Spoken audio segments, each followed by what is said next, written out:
On to business. First up in the news today. Earlier today, it was announced that Angry Birds developer Rovio is on the verge of receiving funding that would make the company worth $1.2 billion. Now, apparently, Rovio is looking to expand the brand into other entertainment platforms, including an Angry Birds movie, as well as a major deal to sell Angry Birds franchising in China. Now, currently, it's rumored that EA, Zynga, and Walt Disney are the most likely candidates to be striking a deal with Rovio.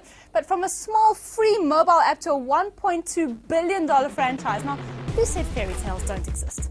According to online reports, Sean Ryan, Facebook's director of games partnerships, is set to bring some big changes to the social network's game service, including individual game recommendations, improving relationships with developers, and focusing on quality of games instead of quantity.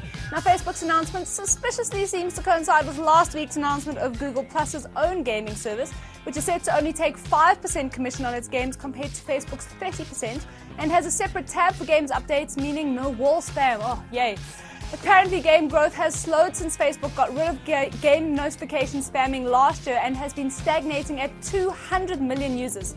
Now, in other news headlines of the day, if you're a Star Wars buff who happens to be a Zimbabwean, or possibly an Alaskan fisherman, or even an astronaut for that matter, you'll be glad to know that BioWare has got your back. Now, in order to ensure that gamers in exotic locations still have access to the highest number of droids possible, BioWare has announced that Star Wars The Old Republic will not be region or IP locked at launch.